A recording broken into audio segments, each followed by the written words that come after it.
Bismillahirrahmanirrahim. Assalamualaikum warahmatullahi wabarakatuh. Innal hamdalillah nahmaduhu wa nasta'inuhu wa nastaghfiruh wa na'udzu billahi min shururi anfusina wa min sayyiati a'malina. Man yahdihillahu fala mudilla lahu ومن يضلل فلا هادي له وأشهد أن لا إله إلا الله وحده لا شريك له وأشهد أن محمدا عبده ورسوله يا أيها الذين آمنوا اتقوا الله حق تقاته ولا تموتن إلا وأنتم مسلمون يا أيها الناس اتقوا ربكم الذي خلقكم من نفس واحدة وخلق منها زوجها وبث منهما رجالا كثيرا ونساء واتقوا الله الذي تساءلون به والأرحام إن الله كان عليكم رقيبا يا أيها الذين آمنوا اتقوا الله وقولوا قولا سديدا يصلح لكم أعمالكم ويغفر لكم ذنوبكم ومن يطع الله ورسوله فقد فاز فوزا عظيما أما بعد فإن أصدق الحديث كتاب الله وخير الهدى هدى نبينا محمد صلى الله عليه وسلم وشر الأمور محدثاتها وكل محدثة بدعة وكل بدعة ضلالة وكل ضلالة في النار وبعد. Alhamdulillah, segala puja dan puji syukur kita panjatkan kepada Allah Subhanahu wa taala yang mana berkat limpahan rahmat dan karunia-Nya kita dimudahkan untuk bisa menghadiri majelis ilmu yang mulia ini, yang semoga kedatangan kita di sini dijadikan oleh Allah Subhanahu wa taala sebagai ungkapan syukur kita kepadanya Jalla wa Ala, dan juga semoga dicatat sebagai amal saleh yang dengannya diangkatlah derajat kita di sisinya, dan dengannya semua dosa dan kesalahan kita diampuni olehnya Jalla wa'ala. Salawat dan juga salam kedua kalinya semoga senantiasa tercurahkan kepada junjungan kita dan panutan kita baginda Nabi yang mulia Muhammad sallallahu alaihi wasallam, kepada keluarga beliau, para sahabatnya, dan juga orang-orang yang senantiasa mengikuti tuntunan Rasulullah alaihi salatu wassalam dan mendakwahkannya sampai akhir zaman. Ma'asyiral muslimin wal muslimat yang berbahagia rahimani wa rahimakumullah, insyaallah taala pada kesempatan malam yang baik ini kita akan lanjutkan bahasan kita dari kitab Iqadul Himmah Littiba'i Nabiyil Ummah, menggugah kemauan untuk mengikuti Nabi umat ini. Dan di sini kita akan masuk pada ayat yang ke-6 yang merupakan ayat-ayat yang menunjukkan wajibnya seorang muslim mentaati Rasulullah alaihi salatu wassalam. Ayat yang ke-6 yang dibawakan oleh al-muallif hafizallahu ta'ala adalah sebuah ayat yang tertuang di dalam surat Al-Anfal. Allah mengatakan, ya ayyuhalladzina amanu istajibu lillahi walir rasul idza da'akum lima yuhyikum wa'lamu anna allaha yahulu bainal mar'i wa qalbihi wa annahu ilaihi tuhsyarun. Artinya, wahai orang-orang yang beriman, Allah Subhanahu wa taala pada ayat ini menyeru hambanya yang beriman kepadanya. Al-khitabu muwajjahun ilal mu'minin. Khitab ini, kalamullah ini ditujukan kepada hamba-hambanya yang beriman. Makanya para ulama dengan menukilkan ucapan Abdullah bin Mas'ud, mereka mengatakan idza khatabal mu'minina falyahduru sama'ahum. Apabila Allah Subhanahu wa taala berbicara kepada orang-orang yang beriman, maka hendaknya mereka kaum beriman menghadirkan pendengaran mereka. Fa imma al-khitabu an yakuna amran aw nahyan. Karena bisa jadi khitab Allah, seruan Allah kepada orang-orang yang beriman tidak terlepas dari dua hal. Imma itu merupakan perintah dari Allah, imma merupakan larangan dari Allah Subhanahu wa taala. Ya ayyuhalladzina amanu, wahai orang-orang yang beriman, istajibu lillah, penuhilah seruan Allah, walir rasul, dan rasulnya sallallahu alaihi wasallam. Dan di sini khitab Allah azza wajal menunjukkan akan perintah. Istajibu, penuhilah seruan Allah Subhanahu wa taala, dan penuhilah seruan Rasulullah sallallahu alaihi wasallam. Dan setiap perintah, kata para ulama, menunjukkan kewajiban. Al-aslu fil amri al-wujub. Hukum asal dalam perintah menunjukkan kewajiban apa yang Allah perintahkan. Idza da'akum lima yuhyikum. Apabila Rasulullah menyeru kalian kepada perkara yang memberikan kehidupan bagi kalian, yakni idza da'akum ilal qur'ani wa sunnati. Tatkala Rasulullah menyeru kalian kepada Al-Quran dan sunnahnya, karena Al-Quran akan memberikan kehidupan bagi manusia sebagaimana sunnah Rasulullah alaihi salatu wassalam. Wa'lamu anna Allah yahulu bainal mar'i wa qalbi. Dan ketahuilah bahwasanya Allah membatasi antara seseorang dengan hatinya. Wa annahu ilaihi tuhsyarun, dan bahwasannya hanya kepadanya lah kalian yang akan dikumpulkan oleh Allah Subhanahu wa taala. Ayat yang mulia ini, ma'asyiral muslimin, memberikan kita banyak faedah. Yang pertama adalah wajibnya memenuhi panggilan Allah dan Rasulullah sallallahu alaihi wasallam. Yang kedua, wajibnya berjalan mengikuti perkara yang bisa memberikan kita kehidupan, yaitu Al-Quran dan sunnah Rasulullah alaihi salatu wassalam. Faedah yang ketiga, bahwasannya hati manusia itu berada di tangan Allah Subhanahu wa taala. Yang mana hati ini yang membolak-balikkan adalah Allah Subhanahu wa taala.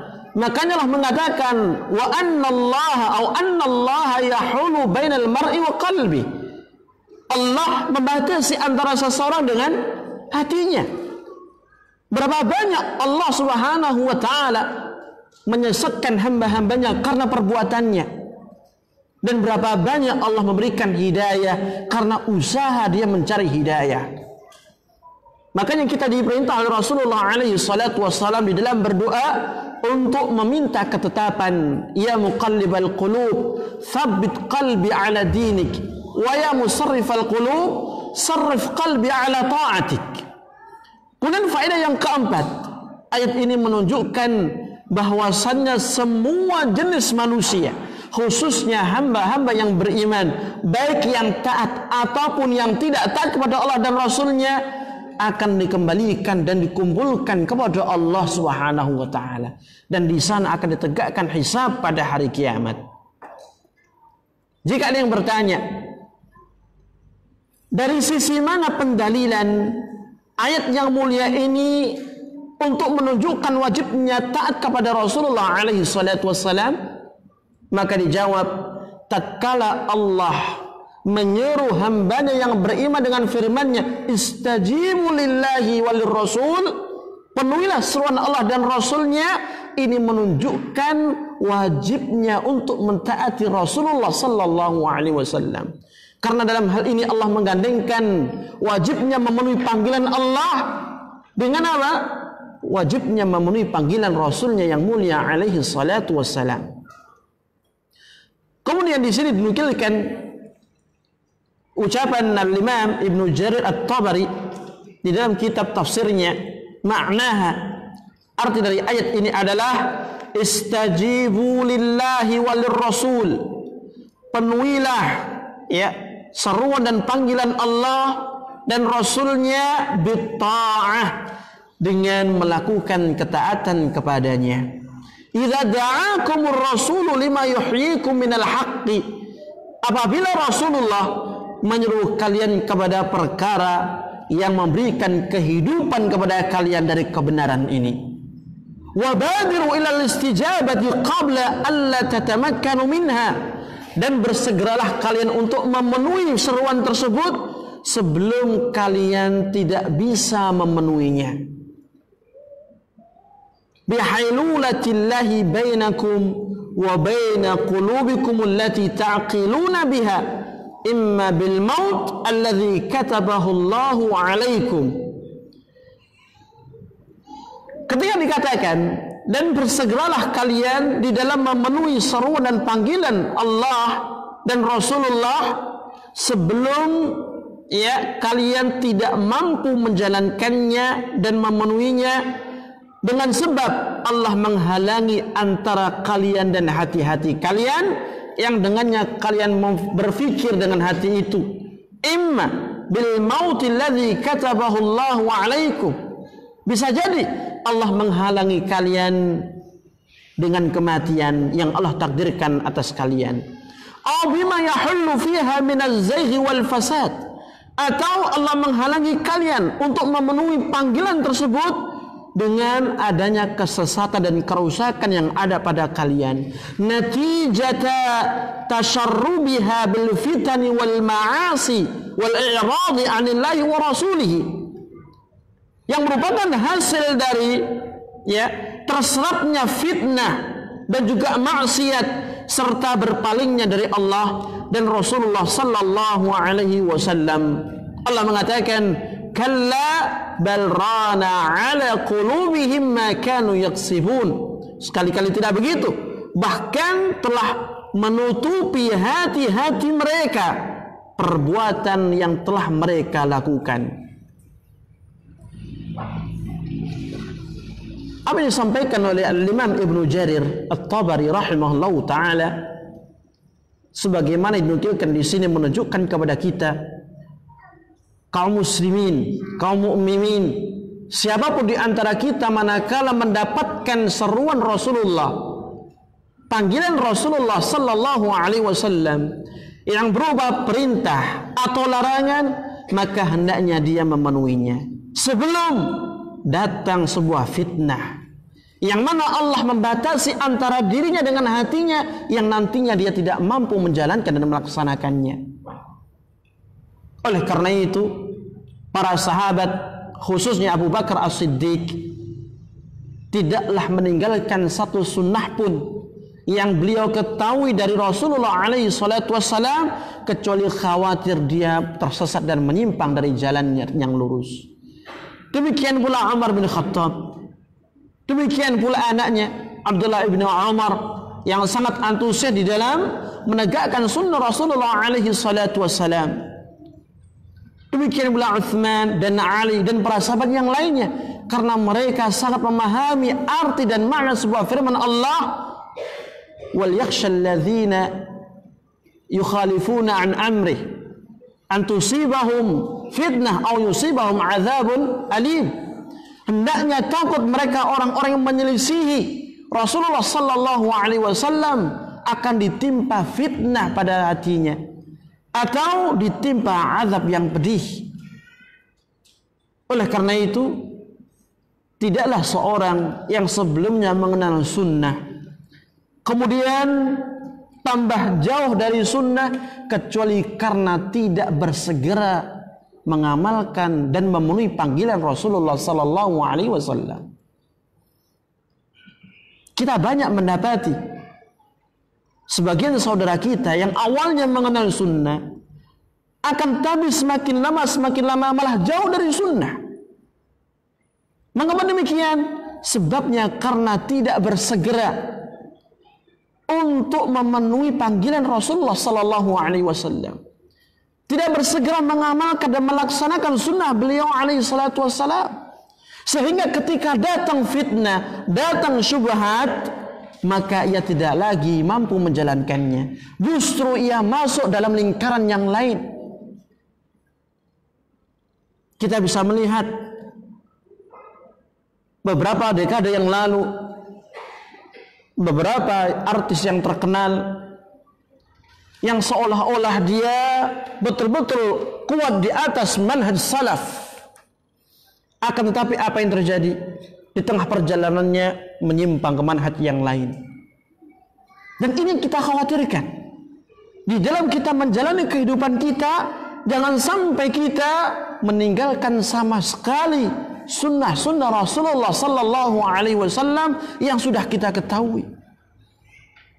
Di antara bentuk untuk menjaga istiqamah kita di atas manhaj yang benar itu dengan cara kita menjalankan sunnah-sunnah Rasulullah alaihi salatu wasallam.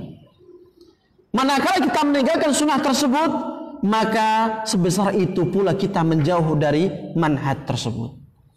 Semakin banyak kita melangkah untuk meninggalkan itu semua, maka semakin jauh kita di atas sunnah. Apalagi yang namanya fitnah tidak mengenal usia, tidak mengenal jabatan. Ketika fitnah melanda, siapapun bisa terjerumus dalam syubhat. Siapapun bisa keluar dari kebenaran. Ya, bahkan bisa jadi murtad dari agamanya. Oleh karena itulah Al-Imam Ibnul Qayyim pernah mengatakan di salah satu kitabnya yang artinya apabila kalian mendapati saat-saat yang kalian menangis takut kepada Allah Subhanahu wa taala dan hati kalian lunak dan lembut di dalam mengingatnya, maka bersegeralah untuk beribadah kepada Allah Subhanahu wa taala. Bersegeralah untuk minta ats-tsabat kepada Allah, karena di waktu itulah waktu yang paling utama bagi kalian untuk mendekatkan diri kepada Allah.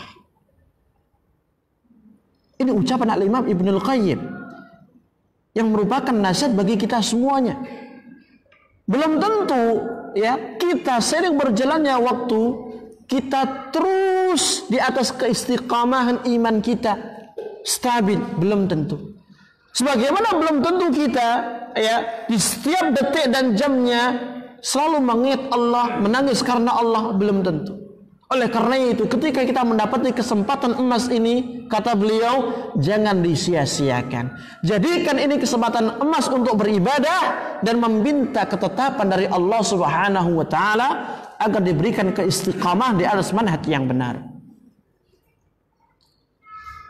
Qala Rasulullah sallallahu alaihi wasallam, Rasulullah sallallahu alaihi wasallam mengatakan, tu'radul fitanu 'ala al-qulubi 'ardal hasiri 'udan.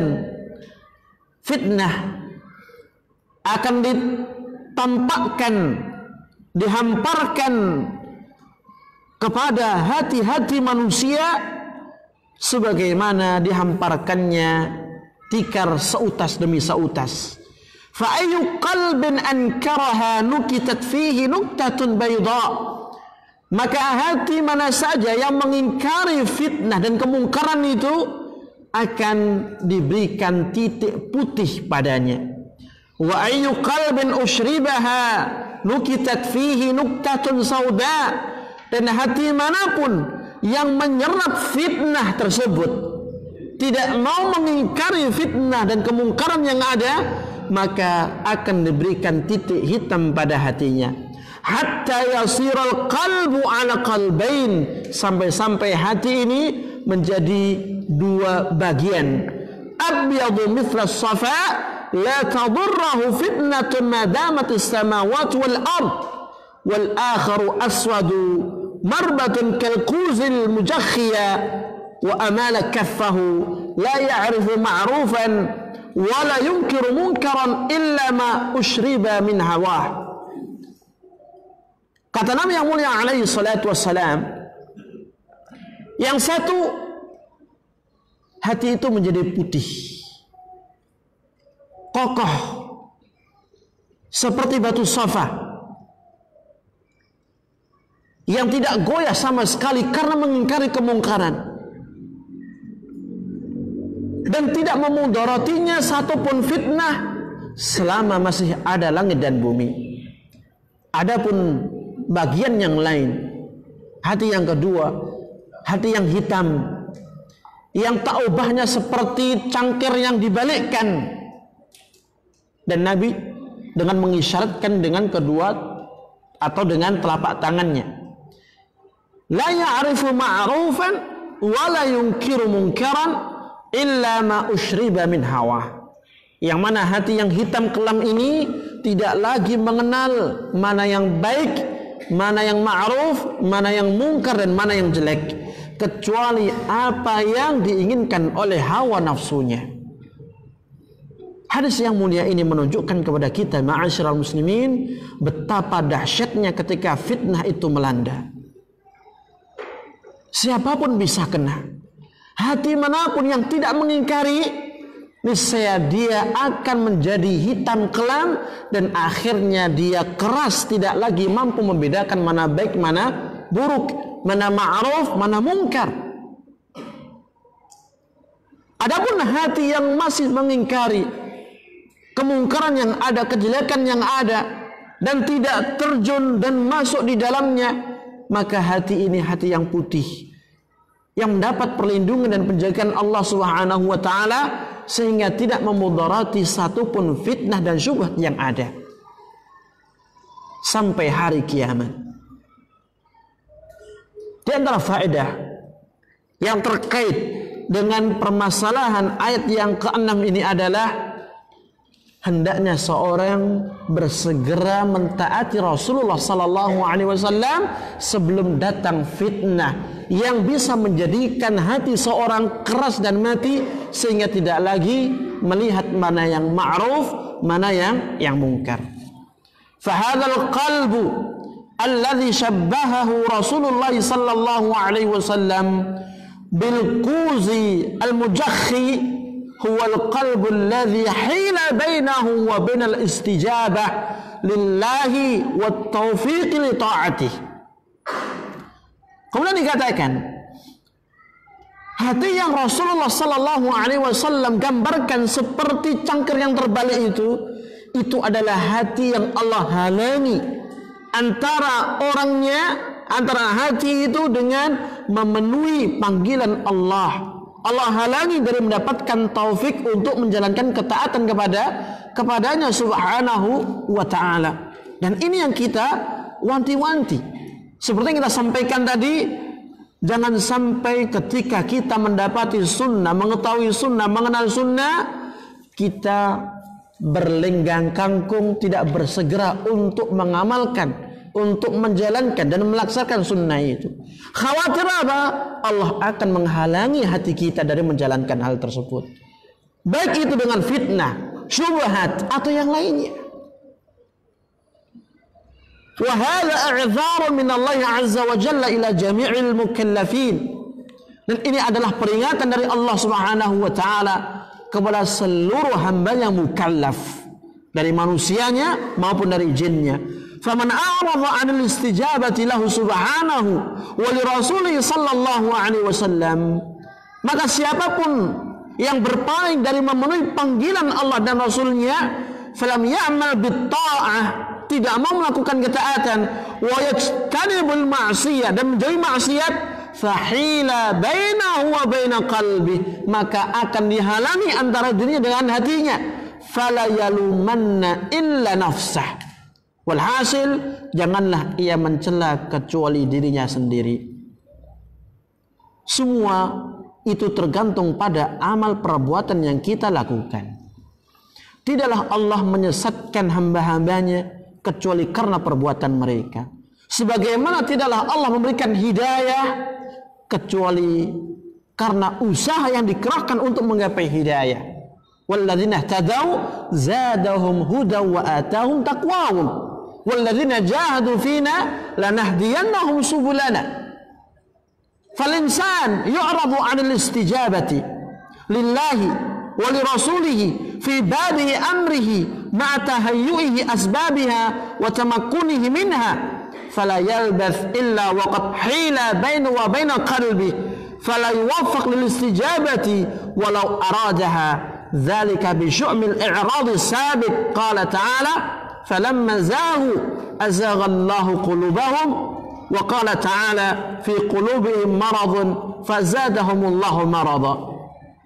Seorang manusia ketika dia berpaling dari seruan Allah dan Rasulnya di awal kali,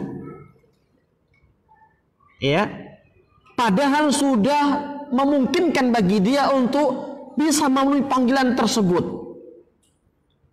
maka tidak lama akan datang penghalang yang menghalangi dia dengan hatinya, sehingga ia tidak mendapatkan taufik dari Allah Subhanahu wa taala. Dengan sebab apa?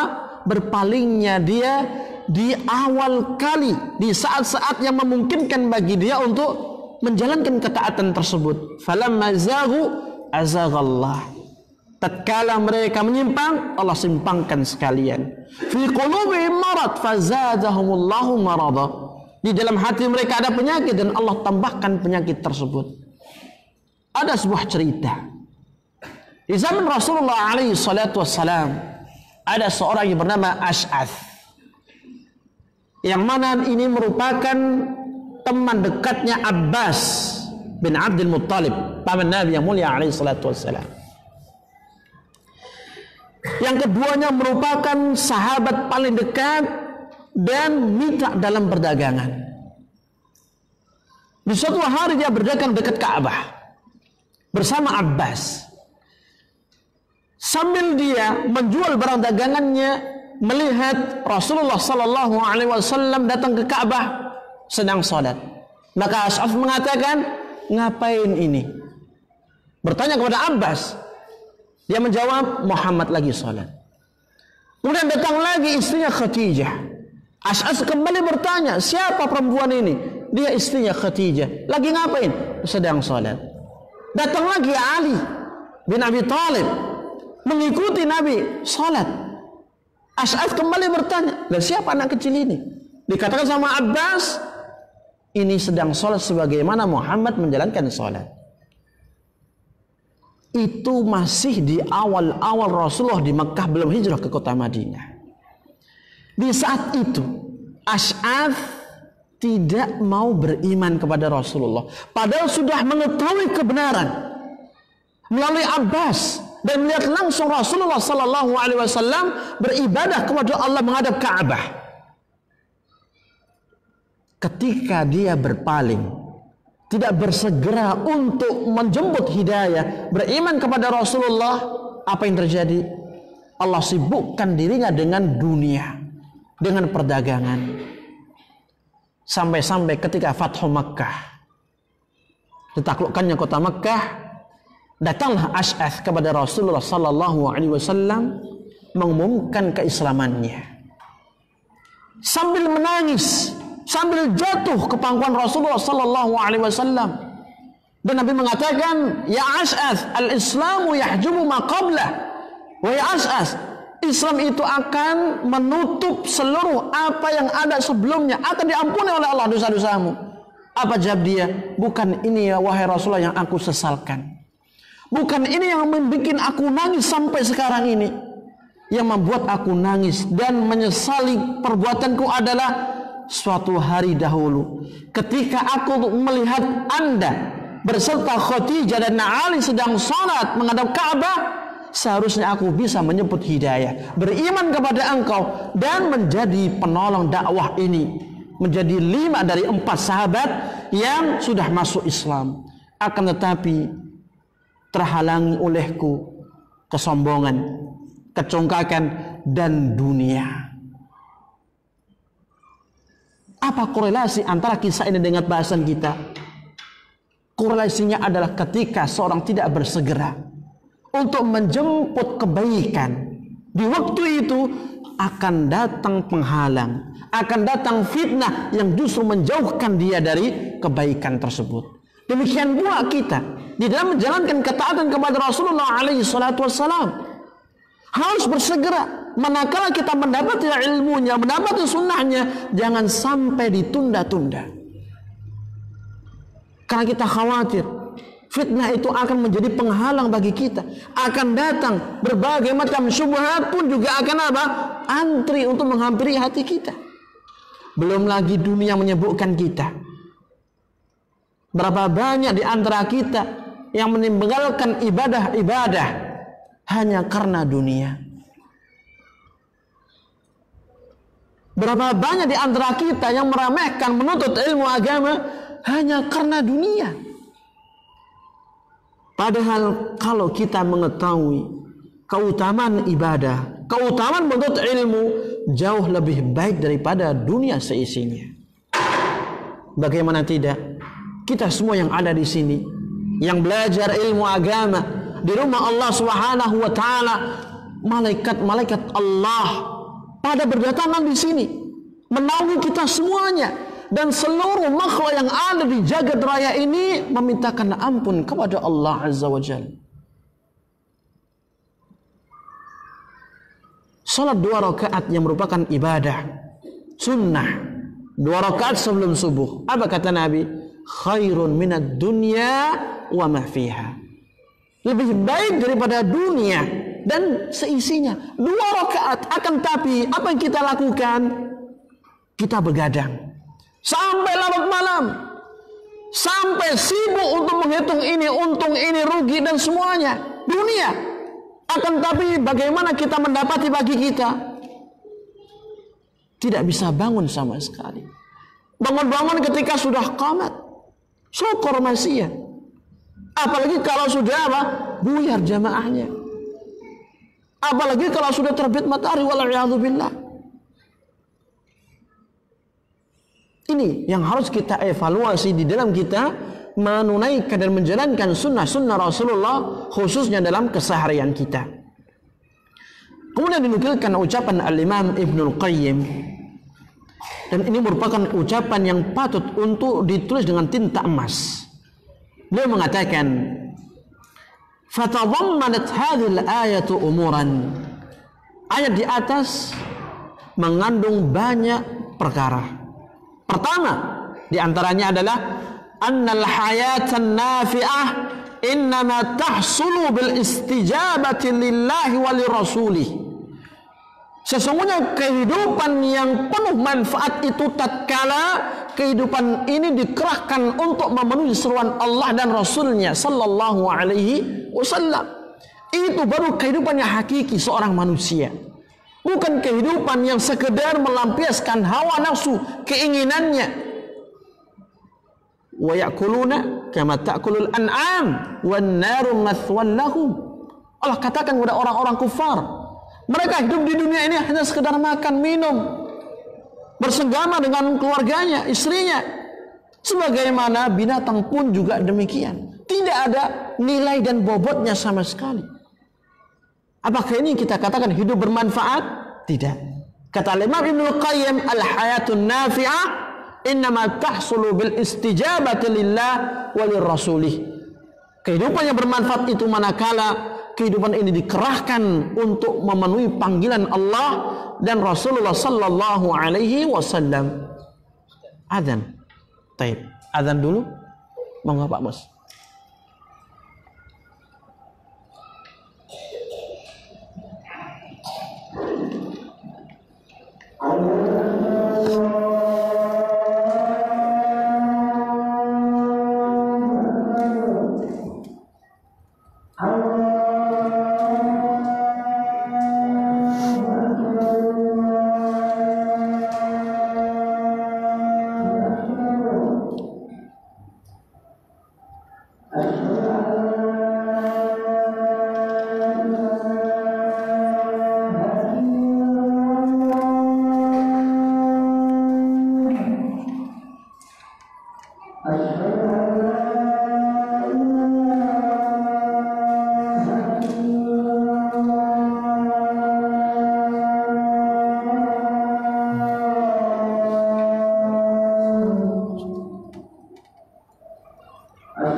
Baik, kita lanjutkan.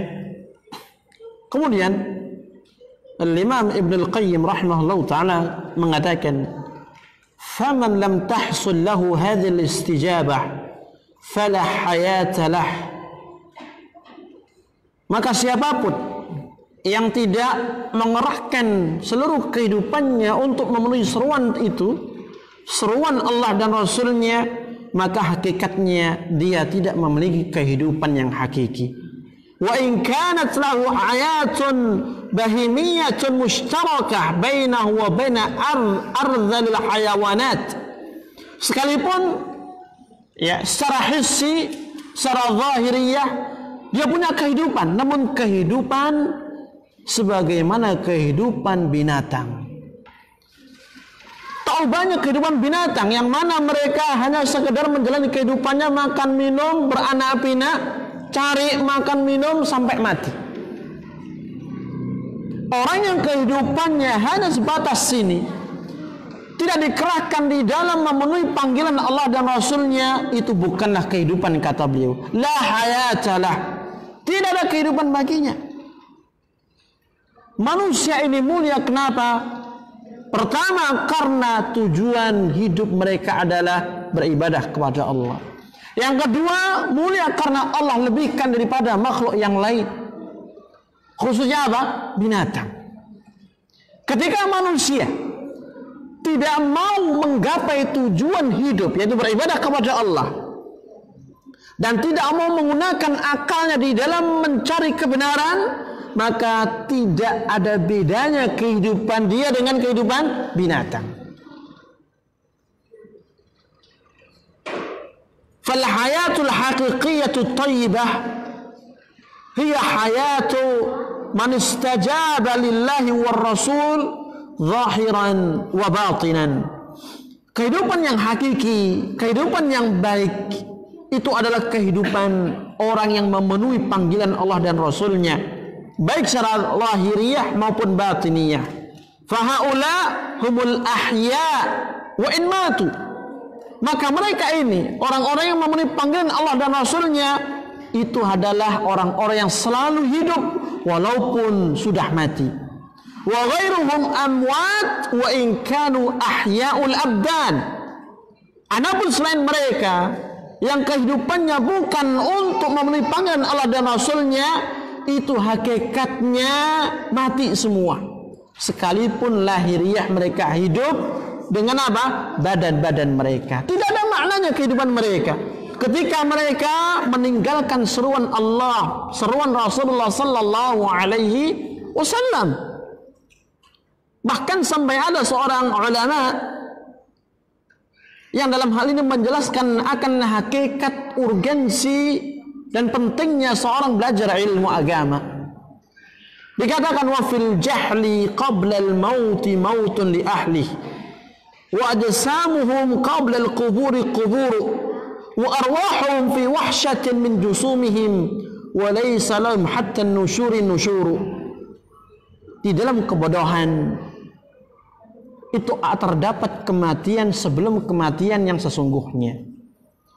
Jasad-jasad mereka itu adalah kuburan sebelum datang kuburan yang sesungguhnya.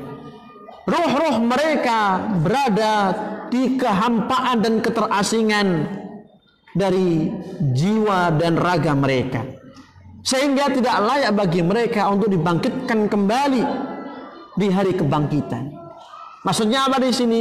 Orang yang tidak punya ilmu, orang yang bodoh, itu hakikatnya orang yang tidak punya harga sama sekali. Walaupun dia hidup, hakikatnya mati. Sampai-sampai ketika dibangkitkan, dia tidak berhak untuk dibangkitkan. Kenapa? Karena kebodohan yang ia miliki. Tidak punya ilmu, tidak punya harganya di sisi Allah Azza wa Jalla. Demikian pula kehidupan kita manusia. Ketika kita jauh dari panggilan Allah dan Rasulullah alaihi salatu wassalam, maka kehidupan kita menjadi kehidupan hina, kehidupan yang dina, yang tidak ada bedanya dengan kehidupan binatang. Karena yang membedakan kehidupan kita dengan mereka binatang apa? Ada di sejauh mana kita memenuhi panggilan Allah dan Rasulnya sallallahu alaihi wasallam. Kemudian beliau mengatakan, walihada kana akmalun nasi hayatan akmaluhum istijabatan lida'watir rasul. Oleh karena itu, manusia yang paling sempurna kehidupannya adalah dia yang paling sempurna di dalam memenuhi panggilan dan seruan Rasulullah sallallahu alaihi wasallam. Fa inna kullama da'a ilaihi fa fihi al-hayah. Karena sesungguhnya tidak ada satupun yang diserukan oleh Rasulullah kecuali di situ ada kehidupan. Apa yang Rasul serukan semua adalah baik berdasarkan Quran dan sunnah beliau sallallahu alaihi wasallam. Dan inilah yang memberikan kehidupan yang hakiki bagi kita semuanya, umat beliau sallallahu alaihi wasallam. Maka di dalam ayat apa kata Allah? Istajibu lillahi walir rasuli idza da'akum lima yuhyikum. Faman fatahu juz'un minal hayati. Maka siapapun yang kehilangan satu bagian, maka sungguh dia kehilangan dari kehidupan tersebut. Wa fihi minal hayati bihasabi mastajaba lirrasuli sallallahu alaihi wasallam. Dan di dalam memenuhi panggilan Rasulullah itu terdapat sebuah kehidupan sesuai dengan kadar seberapa besar manusia ini memenuhi panggilan tersebut. Semakin banyak dia memenuhi panggilan Rasulullah, maka semakin banyak pula dia mendapatkan kehidupan yang hakiki. Semakin sedikit dia memenuhi panggilan Rasulullah, maka semakin kecil pula kehidupan hakiki yang ia miliki. Dan ini bisa kita buktikan. Kehidupan seorang muslim yang mengikuti Rasulullah sallallahu alaihi wasallam jauh lebih baik daripada kehidupan seseorang yang tidak mengikuti, bahkan cenderung menyimpang dari sunnah-sunnah Rasulullah sallallahu alaihi wasallam. Ketika kita berada di atas sunnah, kita merasakan ketenangan, ketentraman jiwa. Nikmatnya kita beribadah kepada Allah, tidak dihantui dengan berbagai macam rasa takut, tidak dibebani dengan berbagai macam tanggungan-tanggungan. Berbeda ketika hidupnya di luar sunnah. Apa yang terjadi? Berbagai macam halusinasi, ketakutan itu bermunculan. Demikian pula tanggungan-tanggungan ketika ingin mengadakan acara ini dan itu menjadi beban bagi dia. Belum lagi ibadah terasa berat. Ya. Terasa berat kenapa? Karena terdapat hulu di dalam menjalankan ibadah yang tidak ada dasarnya. Itu ketika kita bandingkan dengan kehidupan mereka yang tidak berjalan sesuai dengan sunnah Rasulullah sallallahu alaihi wasallam. Dan secara umum kehidupan seorang muslim haruslah dijadikan sebagai kesempatan terbesar dalam hidupnya untuk memenuhi seruan dan panggilan Rasulullah sallallahu alaihi wasallam dalam hal ini adalah melakukan ketaatan kepada beliau sallallahu alaihi wasallam.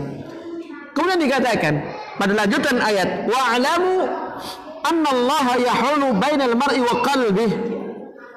Dikatakan dan ketahuilah bahwasanya Allah membatasi antara seseorang dan hatinya.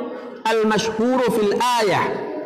Pendapat masyhur dalam tafsir ayat ini adalah annahu yahulu bainal mu'min wa bainal kafir. Atau bainal mu'min wa bainal kufri. Bahwasanya Allah membatasi antara orang yang beriman dengan kekufuran.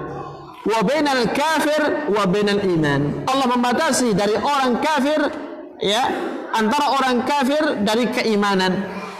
Wa yahulu baina ahli ta'atihi wa baina ma'siyatihi. Dan Allah menghalangi antara ahli ketaatan, ya, dari ahli maksiat. Wa baina ahli ma'siyatihi wa baina ta'atihi. Dan juga Allah menghalangi antara ahli maksiat dengan ahli ketaatan.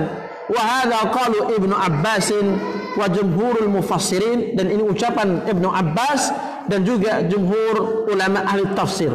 Maksudnya di sini sebagaimana dinukilkan ketika Allah mengatakan annallaha yahulu bainal mar'i wa qalbi, bahwasanya Allah membatasi antara seseorang, ya, dan hatinya, itu adalah Allah menjadikan satu pemisah antara keimanan yang ada dalam hati seorang muslim dari kekufuran yang barangkali itu muncul dalam hatinya.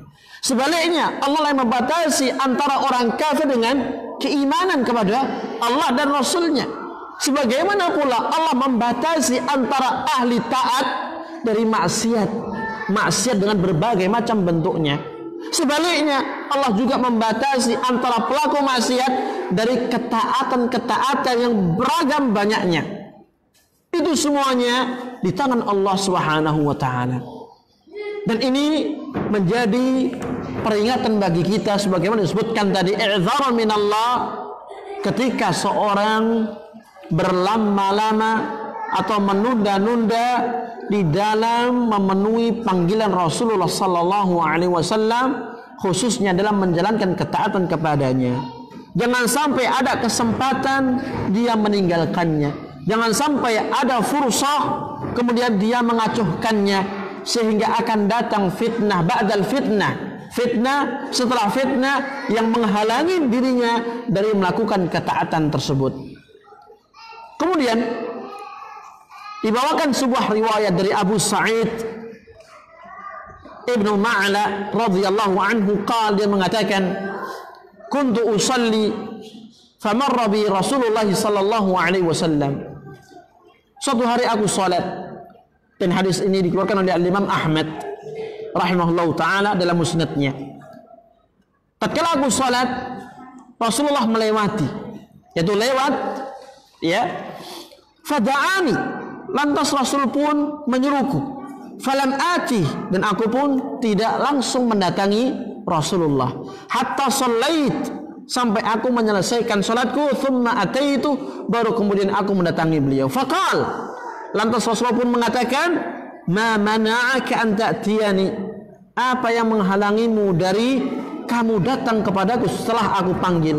Faqal, sahabat tadi mengatakan, kuntu usalli. Ini kuntu usalli, sesungguhnya aku tadi sedang salat. Qal, Nabi mengatakan, alam yaqul Allahu tabaraka wa ta'ala ya ayyuhalladzina amanu istajibu lillah walir rasul idza da'akum lima yuhyikum. Kemudian Nabi menjawab, bukankah Allah telah mengatakan, ya, dalam firman-Nya, wahai orang-orang yang beriman, penuhilah seruan Allah dan Rasulnya apabila menyeru kalian kepada perkara yang memberikan kehidupan bagi kalian. Hadis ini menunjukkan kepada kita sebuah hukum.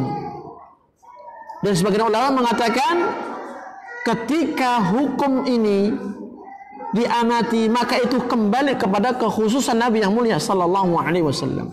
Apa ini maksud? Mereka mengatakan, tidak dibenarkan siapapun dari kalangan para sahabat atau umat Islam ketika mendengar seruan Rasulullah sallallahu alaihi wasallam kecuali harus bersegera mendatangi beliau. Walaupun sedang sholat, dibatalkan sholatnya, kemudian mendatangi Rasulullah sallallahu alaihi wasallam. Dan ini kata sebagian ulama hukum khusus ya bagi Rasulullah sallallahu alaihi wasallam. Kemudian disebutkan di sini nukilan beberapa para ulama, di antaranya Al-Imam Abu Ja'far At-Tahawi, dikatakan di sini ففيما روينا عن رسول الله صلى الله عليه وسلم إجابه على من دعاه وهو يصلي إجابته وترك صلاته وذلك أولى به من تمديه في صلاته مما يلام عليه مما أنزل الله عز وجل عليه إذ كان المصلي قد يقدر أن يخرج من صلاته إلى الفضل الذي يصيبه في إجابته رسول الله صلى الله عليه وسلم لما دعاه له. Pada riwayat yang kami sampaikan ya dari Rasulullah sallallahu alaihi wasallam, tatkala beliau memanggil sahabat tadi yang sedang salat, kemudian sahabat tadi tidak langsung menjawab seruan Nabi, maka ini merupakan sikap yang tidak baik. Bahkan yang lebih baik adalah langsung meninggalkan salatnya dan menuju kepada seruan Rasulullah sallallahu alaihi wasallam, karena Allah memerintahkan dalam ayatnya istajibu lillah walir rasul.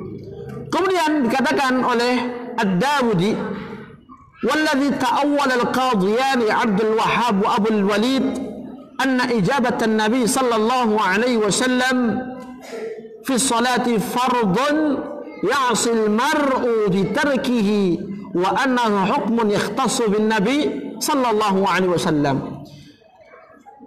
Dan perkara yang ditafsirkan oleh dua qadhi, baik itu Abdul Wahhab maupun Abul Walid, dari hadis di atas bahwasannya hukum menjawab Nabi, seruan Nabi di dalam salat itu adalah wajib bagi siapapun yang mendengar seruan Rasulullah, yang seseorang akan berdosa jika tidak mengindahkan dan bersegera mendatangi seruan tersebut. Wa annahu hukmun yakhtassu bin nabi sallallahu alaihi wasallam, dan bahwasanya hukum itu terkhusus bagi Nabi yang mulia sallallahu alaihi wasallam. Al-Imam As-Suyuti mengatakan bab ikhtisasihi sallallahu alaihi wasallam bi anna al-musalli yajibu alaihi ijabatah idza da'ah wa la tabtulu salatuh. Kata Imam Suyuti di dalam kitabnya Al-Khasa'is Al-Kubra, ada sebuah bab dia mengatakan bab kekhususan Nabi terhadap seruan beliau kepada orang yang sedang salat, yaitu wajib hukumnya untuk memenuhi panggilan beliau ketika beliau memanggilnya dan tidaklah batal salat tersebut.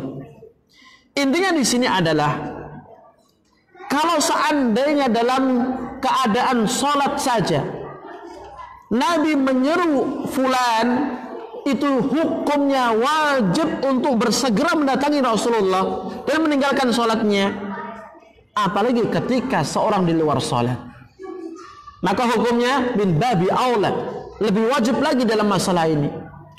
Kemudian timbul pertanyaan, fa in qala qail Rasulullah sallallahu alaihi wasallam qad mat wa lam ya'ud min ahli dunya wa lan yunadi ahadan minna wa huwa yusalli, فلماذا تنقل هذه النقولة مع عدم الحاجة إليها. Jika ada yang mengatakan Rasulullah sudah tiada, ya, dan tidak akan mungkin kembali lagi untuk hidup yang kedua kalinya dan hadir di tengah-tengah kaum muslimin, dan tidak mungkin Rasulullah akan menyeru untuk yang kedua kali setelah meninggalnya, sedangkan seruan itu ditujukan bagi orang yang salat, maka apa faedahnya menukilkan riwayat ini, menukilkan ucapan para a'immah tadi, sedangkan di sana tidak ada keperluan? Maka dijawab, al-jawab idza kana Rasulullah sallallahu alaihi wasallam qad lama man taraka al-istijabata lahu ma'a annahu kana fi salatin ulima min dhalik annahu lam yubqi li ghairihi 'udhran min babi aula idza lam yastajib li amri sallallahu alaihi wasallam wa idza tajasara ala nahyi. Dikatakan di sini sebagai jawaban dari pertanyaan tadi, manakala Rasulullah di dalam riwayat di atas itu mencela orang yang meninggalkan seruannya walaupun dia dalam salat.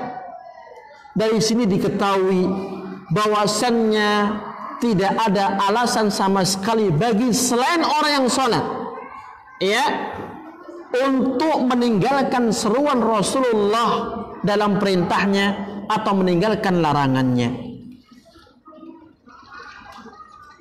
Maksudnya adalah tatkala seruan Rasulullah sallallahu alaihi wasallam ketika beliau itu hidup ditujukan kepada sahabat yang salat tadi, kemudian sahabat tadi tidak langsung bersegera memenuhinya, itu dicela oleh Rasulullah, yang menunjukkan apa?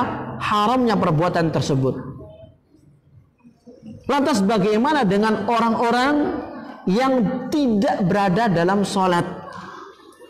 Demikian pula orang-orang yang mendapati hadis-hadis Nabi yang di situ ada perintah dan larangan.